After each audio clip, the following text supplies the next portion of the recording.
after like 5 takes. Got the head in focus, got that space above there.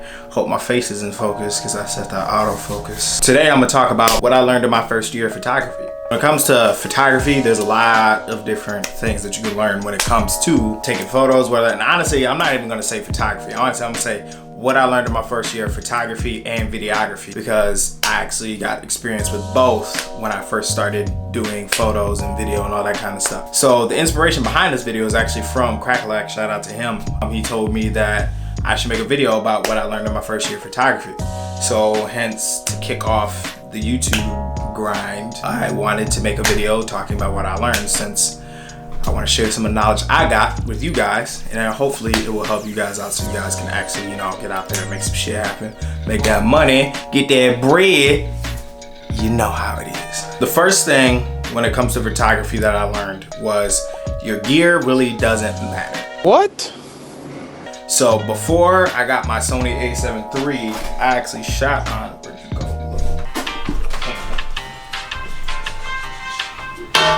Oh.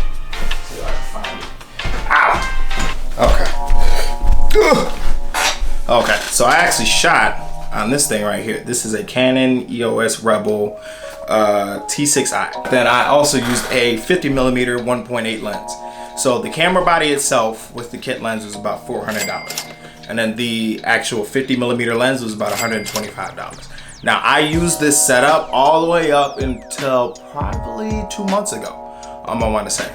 And if you look at this camera and this lens, this is made of plastic. This feels like plastic. I worked wonders on this thing. All of the photos that you see on my Instagram, that until like the recent ones, give or take the ones I'm probably gonna post soon, I don't know when this video is gonna come out, we're taking on this Canon EOS Rebel. And this camera literally was like, use this thing for everything. I literally worked the fuck out of this thing. The reason why I say that, okay. So the reason why I say that is when it comes to your gear, the first thing that popped in my mind was, oh man, I gotta dish out all this money. I have to get the best camera, I have to get the best lenses, I have to get the best gear. And turns out I was broke at the time. Like, I didn't have any money whatsoever to be able to do anything I wanted to do. So what ended up happening was I used my GoPro Hero 5 Session, which was like this tiny little camera. And for those who know me, I used to vlog every single day with that, doing little micro vlogs for Instagram just to do something for fun. When that broke, I was just like, well, I'm gonna buy a camera. This camera's like $400 or $500. Might as well just scoop up one of those and see what happens, and start shooting with it. And it turns out the reason why I didn't upgrade my camera was because I didn't have money. So it forced me to get good with what I was doing and get good with like the actual, like, understanding your shutter speed, understanding your aperture, ISO, understanding the limitations of your camera, how to use other lighting sources. I've been told that I'm really good at lighting or seeing lighting. I think that part of that comes from using such a cheap camera, where it's like I can't cheat a little bit with like my ISO and bump my ISO all the way up and not get a lot of grain on my photo. As far as that goes, it's like, yeah, honestly, camera gear really doesn't matter that much when you're first starting out, but it does matter eventually. Like, I have a Sony a7 III now, and let's just say I'm extremely happy with it. Honestly, I'm probably not gonna upgrade this camera for a long time. This is gonna last me a good 5-10 years. And the reason why I say that is because once your gear gets to the point where it's starting to limit you, like limit your capabilities, like I couldn't shoot in 4K. I wanted to be able to shoot in 4K. I wanted to have a full frame camera and be able to take amazing photos and crop in if I wanted to, all that kind of stuff, buy the more expensive lenses. And I was at that point where it's like, I'm ready to take my career to more of a professional level. The second major thing that comes to mind when it comes to what I learned in my first year of photography is, it's not personal, it's just business. It's just business. The reason why I say that is because, like, when I first started off, I wanted to do portraits. I like taking pictures of people. I'm a very social person. I also just was amazed by all the different photographers that I looked up to that were taking amazing portraits of people. But yeah, it was a big struggle when I first started to try to get out there, and actually it still kind of is sometimes. Like, it can be a headache trying to reach new people because I'm nowhere near the level I want to be at yet. See, it was really difficult in the beginning to find people that wanted to work with me, just because I had no reputation. I had no work to show, I had nothing to show, and it's literally like I'm a stranger, or I'm a person that you barely know, or even if you do know me, I'm asking you to stand in front of a camera, and it's a very vulnerable position for you to be in, and that's very uncomfortable for a lot of people. Majority of it is not taking it personal, and it's all business. Like, it's understanding that you're not going to want to work with everybody. Everybody's not going to want to work with you. Some people, honestly, you're not meant to work with, and you're too busy focusing on working on that one person that you don't have the abundance mindset to be able to find that person who could do a better job than them, but you just can't see it in that moment because you're so blinded by that.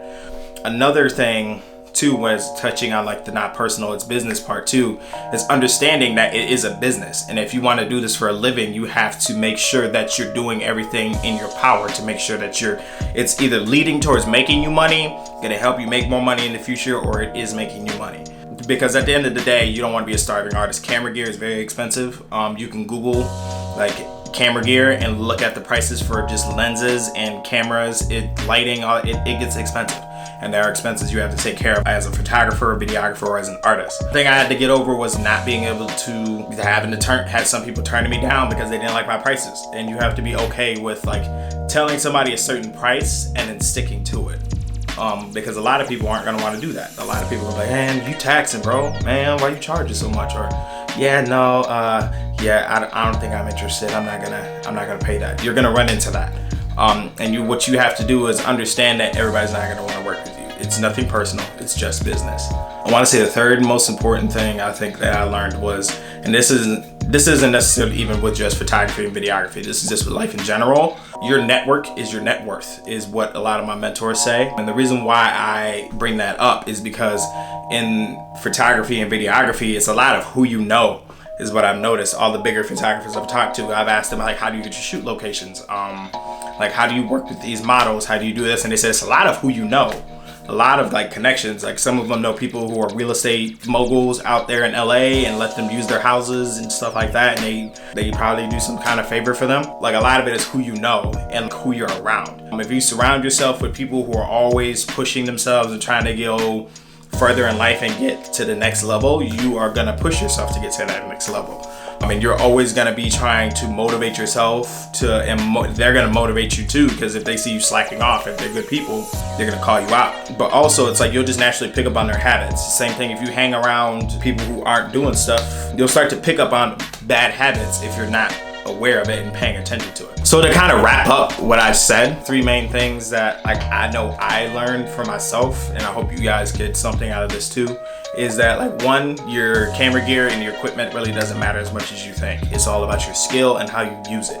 The second thing is when it comes to networking, like when it comes to like getting your name out there, putting yourself out there, it's nothing personal, it's just business. And if you have a business mindset and you think rational about it and don't let your emotions get involved with everything. And then the third thing is like your network. Like they say, your network is your net worth. You are the sum of the 5 closest people you spend the most time with. So who you spend your time with is essential to growing. You want to get around people who are doing things that you want to be doing. They always say you need to find somebody who's 10 years ahead of you, and then you need to find a way to get under them and intern under them and learn everything you possibly can from that person, and it will help accelerate your growth. And then also, like I said, who you know. You should always be out there trying to network and meet people and talk to people, because you never know who knows somebody that you might need to be in contact with. So that's it for the video. If you enjoyed the content, feel free to leave a comment and let me know if there's anything that you might have learned, because you might know more.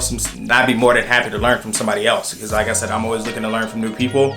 I want to use this platform to reach new people and also to just put my own knowledge out there to help some people out. And then, like I said, feel free to leave a comment, like and subscribe, hit that bell to be notified for future uploads. Like I said, that's the end of the video. I'll catch you guys around. Stay pretty, y'all.